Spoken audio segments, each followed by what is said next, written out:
Apa yang terjadi dengan Yakub pada waktu itu? Sepertinya dia memperoleh hak kesulungan, tapi sebenarnya dia sedang merusak pekerjaan Tuhan dalam hatinya. Ketika dia menipu ayahnya, sepertinya dia memperoleh janji, dia memperoleh berkat sulung, dia memperoleh apa yang dikatakan dalam doa-doa dari ayahnya itu. Tapi sebenarnya ada sebuah kesalahan yang Tuhan harus urus dalam hidupnya Yakub. Sampai akhirnya Yakub sampai di tempat yang begitu luar biasa, yaitu di Betel. Pengalaman itu pengalaman yang begitu luar biasa. Tetapi apa yang terjadi ketika Tuhan muncul dan memberikan janji? Lagi-lagi masalahnya, Yakub di dalam hatinya tidak siap dengan apa yang Tuhan katakan. Hatinya tidak mengerti bagaimana mengerjakan rencana Tuhan itu. Itulah masalahnya Yakub. Sehingga ketika hampir waktunya dia sudah tua, ada banyak kehilangan dalam hari-hari dan tahun-tahun hidupnya. Dia tidak berjalan sesuai dengan rencana yang dia inginkan dari Tuhan. Yang ada adalah kegagalan.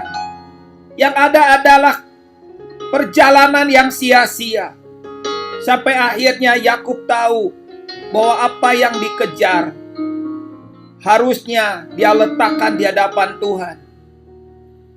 Apa yang diinginkan harusnya tidak lagi diinginkan.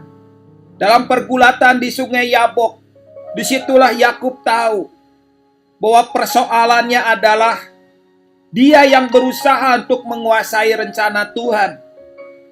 Dia yang berusaha mendominasi rencana Tuhan dalam hidupnya. Saudara, betapa banyaknya hidup kita seperti Yakub. Berusaha untuk menipu Tuhan.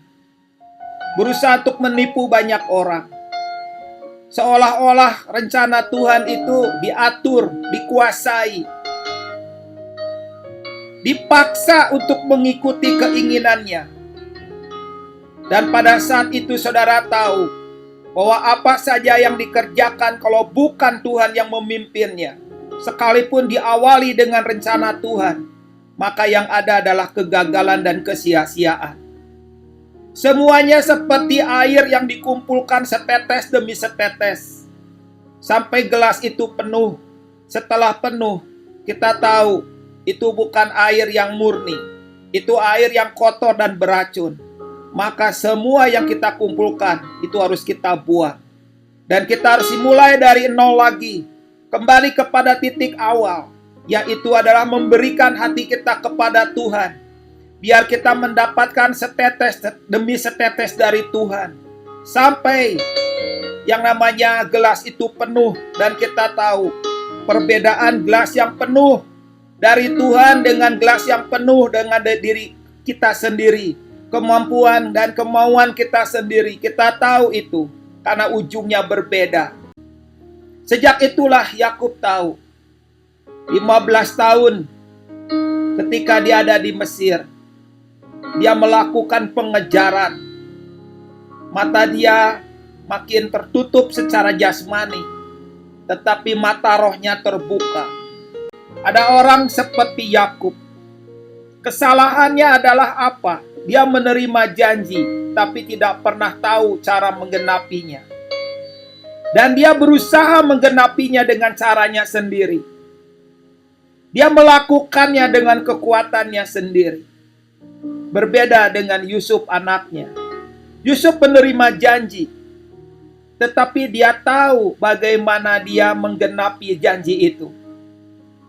Ini perbedaan yang begitu luar biasa.